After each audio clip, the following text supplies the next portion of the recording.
Hey guys, SoCal Val here. You are listening to the Hitting the Turnbuckle podcast.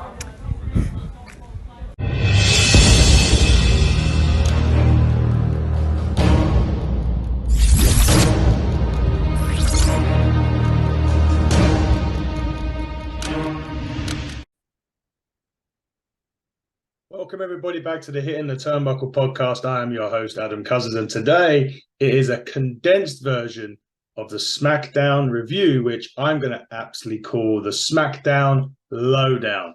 Smackdown happened on Friday. It was a Smackdown after SummerSlam, which in my view was very predictable and disappointing. So we won't get into that on this show. But Smackdown kicked off with a revamped commentary team.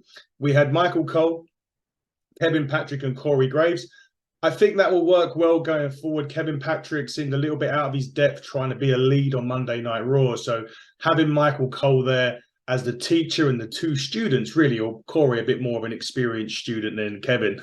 But I think it will give Kevin Patrick a bit of a breath of fresh air, and he'll get out of his comfort or be in his comfort zone a bit more, and he'll be able to assist by leading the show. And I think it showed on SmackDown that it actually can work well as a free. And obviously when Michael Cole decides to hang it up, Kevin Patrick should then be able to become a lead announcer. So good start with that. Obviously on tap for SmackDown this week, we was going to have the tribal chief being acknowledged by Jimmy Uso after the turn of events that happened at SummerSlam. And of course, we had scheduled Santos Escobar versus Austin Theory for United States Championship after Santos had won the Invitational Tournament, albeit due to injury to Rey Mysterio. SmackDown kicked off with Charlotte Flair against Asuka. The match was okay. I think that the problem with this match in particular is we've seen it so many times over the last few weeks, because obviously we had Bianca involved in Charlotte and Asuka in the triple threat at SummerSlam. So leading up to this match, we had seen it quite a few times. So I think there's an element of staleness to it. I do think the WWE need to refresh the women's division if they can. I know some call-ups potentially are scheduled from NXT again soon. I do really think they need to revamp the women's division a lot more. This match was fine, but perfectly passable. Don't get me wrong, but I think because we've seen it so many times on the lead up to SummerSlam, it kind of, you've seen it one time, you've seen it all. The match ended in a DQ. Bayley, Io, and Dakota come out, done a beatdown, more so on Charlotte than anybody else, and Dakota basically announced the champion being Io Sky, as she is now the women's champion after her cash-in at SummerSlam, if you didn't know. I think the women's title really, or the women's picture in WWE, does need a refresh. And it's really weird because we've not long had the draft, which you kind of thought would have done all this, but it certainly didn't. So it's quite disappointing that we've had to sit here and say it needs another refresh, but it does, in my opinion anyway. Hopefully we'll get that. As I said, some call-ups are due from NXT. We just don't know when. And you kind of predict about, especially the men call-ups. Braun Breaker's time is now to be called up. Not sure on the women. There's plenty of women's talent there, but they're currently embroiled in their own field. Tiffany Stratton would have been an easy one. JC James, Gigi Dolan, who have had matches on SmackDown previously, could be a good pick to go up there now. I think they're kind of ready. Their team have split, so it's kind of ready for them to make a move. There's already been an issue with Rhea Ripley in one of the talents there, so they could bring that up. And again, it would help re-energize that division. I think is just lacking some star power. Maybe you agree, maybe you don't agree. Feel free to comment on the below on this video. But that was the first match. It was good. They sent it out to the back with Santos Escobar at this point. Now, I mentioned he had a scheduled match with Austin Theory planned for SmackDown for the United States Championship. They were backstage having an interview. Austin Theory attacks Santos Escobar at this point and actually throws down a lid on Santos Escobar's leg, a production case lid on his knee and his leg. And basically, at this point, the LWO minus Selena Vega. I'm not sure what's going on with Selena Vega. She hasn't been seen in a while, and she's part of the LWO, but the LWO was there. It was Ray and the rest of the crew. went out to check on him as Austin leaves. Then they had a really good promo from Karrion Kross ahead of his match with AJ Styles. Now, this feud has been going on for quite some time. It was kind of the feud ender this week, and it was a really good promo from Karrion Kross ahead of his match.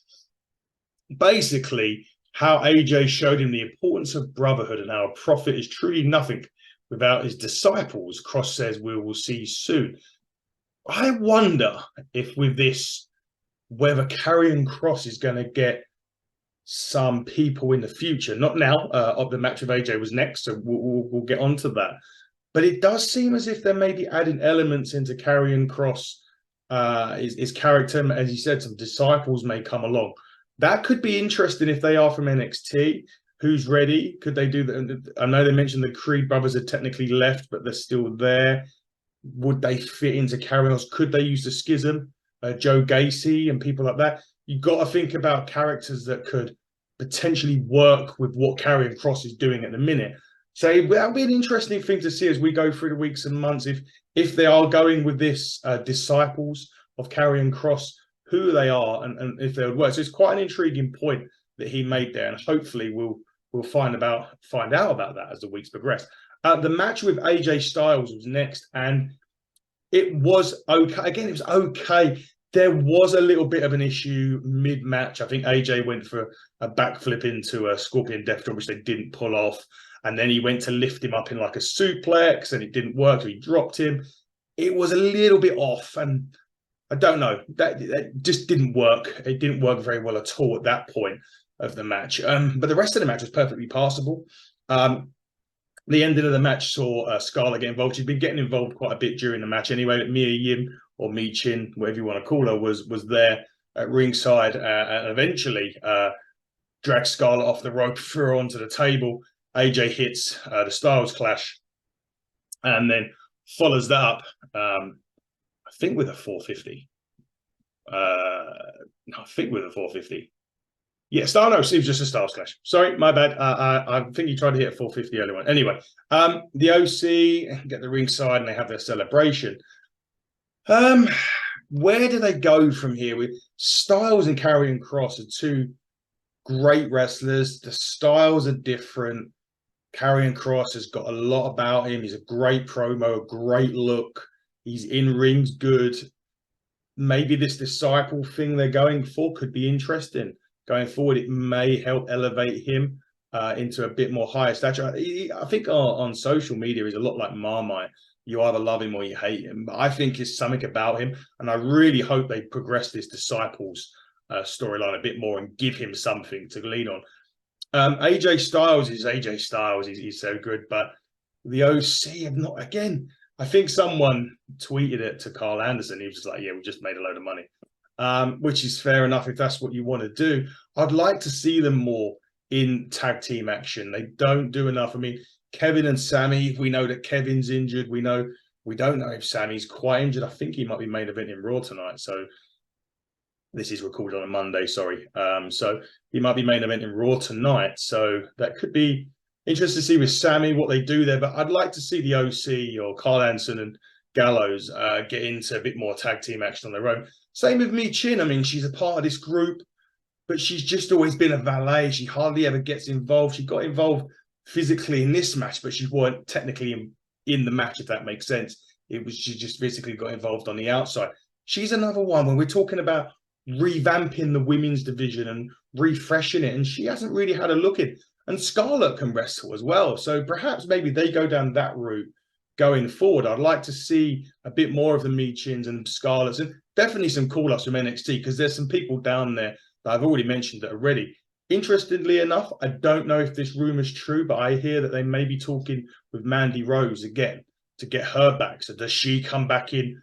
Does she recreate Toxic Attraction with Gigi and JC Jane? Do they go back together and go up to SmackDown? We know Toxic Attraction, Gigi and JC had some tag matches on SmackDown previously. But do they get Mandy Rose back? We heard Nia Jax is another one they've been talking to about coming back, and she's apparently lost a lot of weight as well, which, again, fair play to her. Good work for losing the weight if that's what she's wanting to do. And her coming back to the fold could help this rejuvenation. of the women's division, which is so needed. But Kross and AJ, I don't know where it goes from here. I would like to think that they're both ready for. It's to say the main event. It's difficult because of Roman, and we'll get into the Bloodline stuff in a minute. Because of that, there is really only the IC title currently on SmackDown, and again, we'll get in. Oh, sorry, the United States Championship on SmackDown, and we'll get into that in a minute. So, where do they go? It's a difficult one when you've got Roman as champion because limited dates, because he's not dropping anytime soon. So, it is a really difficult brand to be on without your champion there. With Raw now, you've got Seth Rollins, and he's not defending every week. He's in a lot of tag matches, but he's there, and the feuds are there. He started one with Nakamura last week, which I'm really interested in seeing. But the point of it is he's there every week. He can feud with different people. And obviously, you've still got the looming cash-in from Priest. So there's still a lot more to go on with that. So it is difficult for the men's side on SmackDown to get to that level because there is only that United States title, and then there is nothing else for him at the minute. Next, probably my favorite part, but I am biased. It was the Rated R Superstar. Edge comes out to a huge pop. I don't think he was advertised for the show, so what a surprise for the folks over there in Calgary. He gets on the mic. He basically says next week in Toronto, he wants a match. They're going to celebrate 25 years of Edge next week, but he wants a match, and he wants it with someone he's never fought in the WWE. And I didn't know this, that he's never fought this man in one-on-one competition. Sheamus. And it blew my mind. And I've been a wrestling fan for 30 years, and I kept going back saying, I'm sure they've had a match, but they've never had a one-on-one. So Edge basically rolls some footage of him and Sheamus doing the Celtic Warrior workouts. Edge was on a bike, and it found out that when he crashed on the bike, it made him realize that if I can crash on a bike and get up, I can come back to the WWE and wrestle again. This was when he was retired. So he credits Sheamus for helping him get back into wrestling. Sheamus credits him for getting into wrestling. And they've agreed to have this match. They traded a few little, friendly insults, so to speak. But next week in Toronto, it's Edge and Sheamus. Now, quietly, what the internet rumors have been saying, and again, we always say on this channel, we take everything we read with a pinch of salt. Is there an element of truth to it? Possibly. You guys make your own mind up. We'll make our own mind up. But apparently, it's quietly been announced as this could well be Edge's last match on this week's SmackDown in Toronto against Sheamus. Now, will it or won't it? Well, he did say that he wants to go out in Canada. Makes perfect sense. Sheamus, very good at, what a man to have it against someone that can really go like Sheamus as well. So will it be Edge's last match next week? We'll have to wait and see. Could it be a quiet retirement? We know he had that big celebration. We know he had that big retirement angle last time when he did retire for 8 or 9 years. So is he deciding to go out quietly this time because he's already had that retirement, party or speech and all that stuff? So watch this week's SmackDown to find out, I suppose. Next was LA Knight against Top Dollar. You know what? I don't know if the WWE know what they're doing with LA Knight at all at this point. He come off of the Slim Jim. He wins the Slim Jim Battle Royal. Meaningless Battle Royal by the sounds of it at SummerSlam. Probably got a Slim Jim bar or whatever as a victory. And he goes against Top Dollar, who they've been kind of going back and forth. But I think he took on Ashante Adonis a couple of weeks ago. But again, this is the problem on SmackDown at the minute. When Roman's the champion, and I'm not saying LA Knight should be at that level, but he is the hottest thing going right now in the WWE, and you're putting him in the ring against, you might as well say a jobber, and I don't mean it disrespectfully to Top Dollar, but he's a jobber. What are they doing? What is the plans for LA Knight? Again, the ceiling's there with Roman. You can't have the rest of the men going after the United States title. It just doesn't work.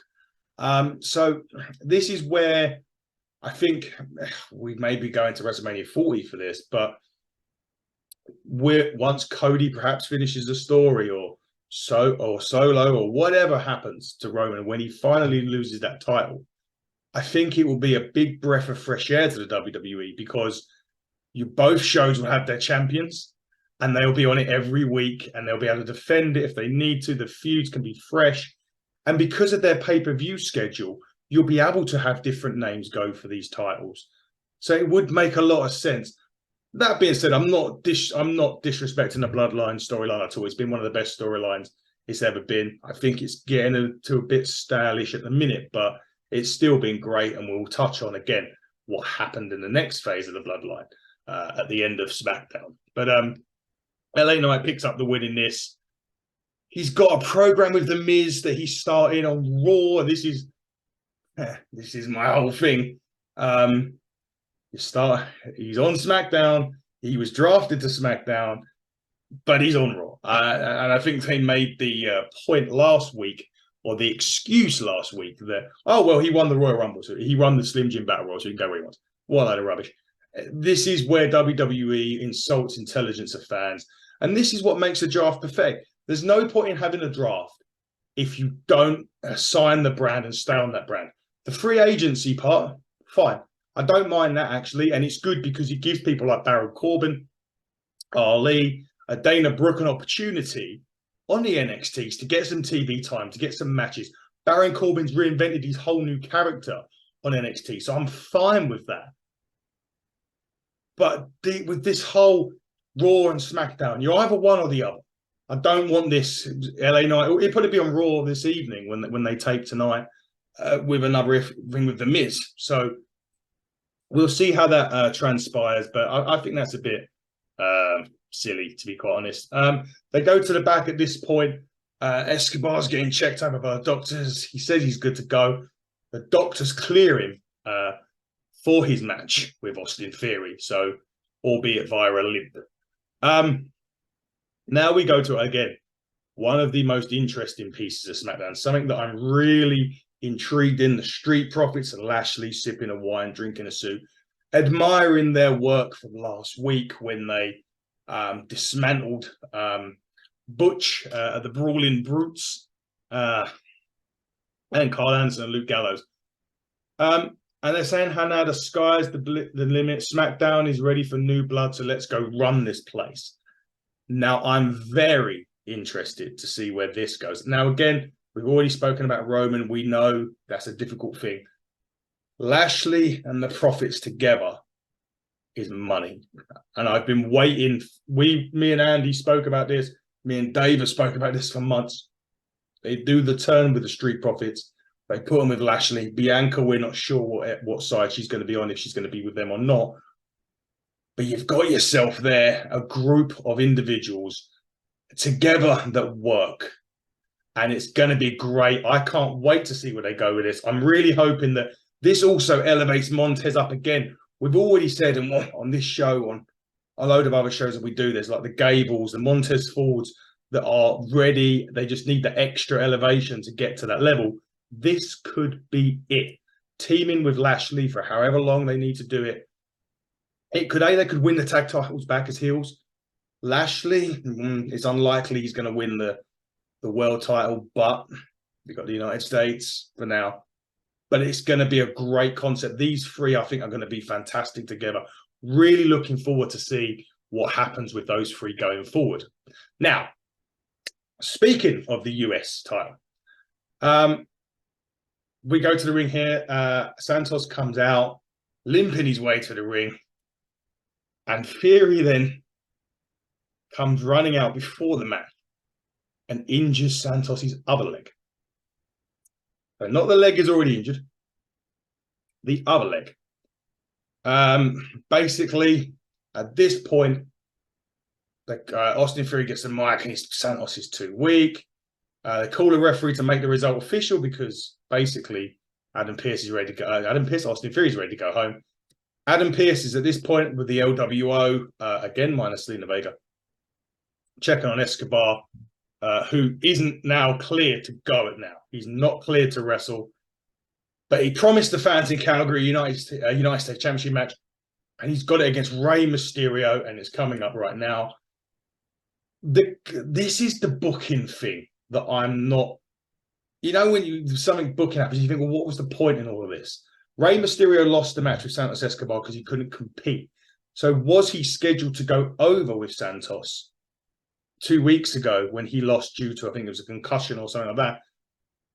The dirt sheets say no, it was always planned to be a Santos Escobar win against Rey and to go on with Austin. Not only does Rey Mysterio get into the match because Santos Escobar's injured, he wins the United States Championship in a fairly decent contest. I will admit it was a good contest. But this is the confusing bit. It was a real confusing issue, and I don't get where they're going with this. Is it going to be are they going to push Escobar and Mysterio into a feud now? Already, the LWO, one of the biggest shirt sellers that they've got. We know the WWE like their money coming in. LWO raking in big numbers like LA Knight is and Cody. Are they really going to go down that route now? Push against Rey. And then Austin Theory, someone that you gave him the platform at WrestleMania. You gave him the ball against Cena. They just swang. He may have missed. He may have hit a half home run. I don't know what they call a half home run in America. I'm sure someone can help me with that. But, did he not hit it out of the park? And now what does he do? Because, again, he's not going to win that United States Championship straight back, you would think. What's left for Austin Theory now? Where does he go from here? Does he, and this is an interesting point, I'm talking to somebody at an event, does Austin Theory go back to NXT now? Does he do that and reinvents himself back down in NXT and then comes back? He's done this a couple of times. He was with Seth Rollins as the Messiah. I think Seth was the Messiah gimmick at that point, I believe. Maybe I could be wrong, but he was with Seth. He went back to NXT, reinvented himself, come back, had great success. Is it time again for Austin just to come back onto NXT, a bit of star power? Dominic Mysterio's there. They're doing great numbers on NXT recently. Is it time for Austin Theory to head back down to NXT? We'll see. I was just confused with the booking on this. But look, we'll see what happens in the weeks as the weeks progress. Rey Mysterio is the United States champion, so congratulations to Rey for that. They run through next week at this point. The Grayson Waller effect will feature Rey Mysterio. So we'll probably get the next part of the story at that point. Now, here we go. The last part of the show was the Bloodline segment. Roman Reigns, Jimmy Uso. Jimmy Uso was going to acknowledge Roman Reigns. That was the whole point of the show. That was the whole point.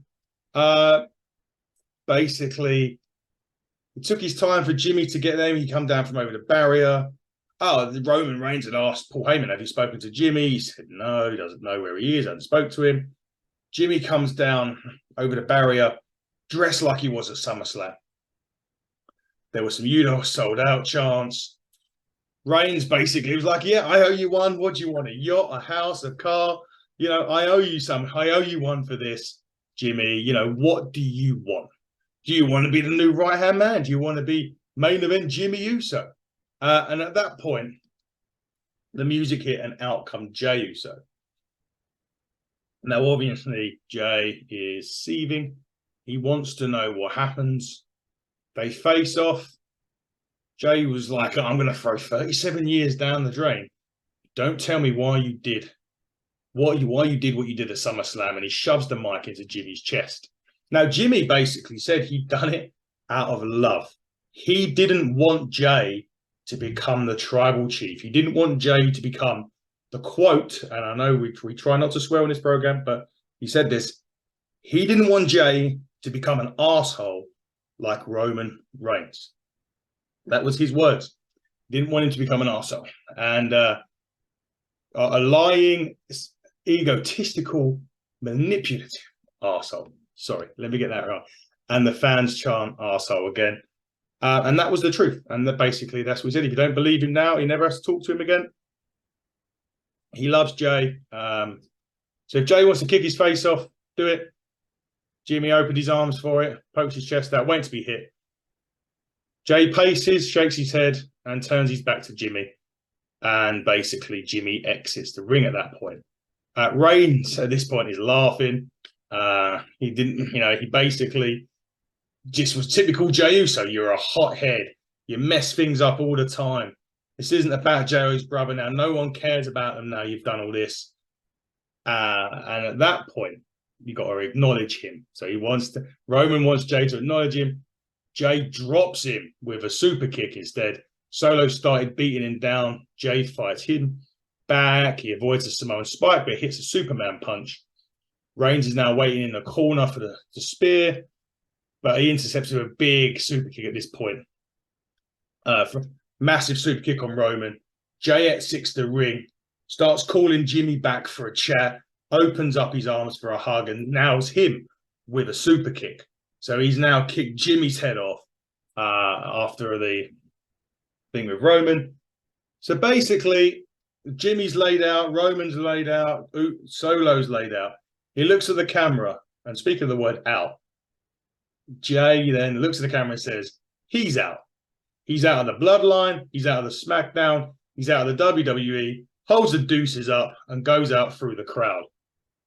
And goes out through the crowd, through the concourse area, and that's how SmackDown ends, with Jey declaring he's finished with the WWE. Now, let me just put this into context, because once again, the internet, social media, especially AEW guys, oh, he's going to debut All In, his contract is up. No. This is the storyline. Jey Uso has not left the WWE. They've moved him to the Illumi page because it's a storyline. He's not showing up at All In. We're not seeing Jey Fatu. He's All Elite. Please don't insult. Don't make yourself sound more stupid than what you're already like. This is a well-planned storyline. Do you honestly think the WWE would let Jey super kick everybody and walk out and walk straight over to AEW? No. They would job him out week in, week out before he went to AEW. It's not happening. So please stop getting excited. Don't insult your own intelligence, and certainly don't insult proper wrestling fans. He is not going to All Elite Wrestling. The Bloodline storyline is apparently taking a break. Now, what does that mean for SmackDown? Two things. Either it's going to absolutely suck, or two, it's going to be a breath of fresh air because they're leaving the Bloodline alone for a little while. We will see next week on SmackDown from Toronto. Will Edge retire? Will he beat Sheamus? The Grayson Waller effect with Rey Mysterio. Nothing has been announced for the Bloodline, so we don't know if it's going to happen, if anything's going to happen, if there's going to be any fallout. What's the story going to be? Apparently, it's taking a break. We will see. But guys, this has been a condensed Smackdown Low Down. I have been your host, Adam Cousins. And until next time, everybody, please buckle down, stay safe. But before I go, 7 o'clock UK time, hit our YouTube channel. We are making the announcement for the Turnbuckle Championship at Ignite, September the 17th, Gold Rush. That match announcement is tonight at 7 p.m. Please hit our YouTube and subscribe to our YouTube to go on it. You can hit us at HTT Buckle on Twitter. We're hitting the Turnbuckle podcast on everywhere else on social media. So now, guys, until next time, buckle down, stay safe, goodbye.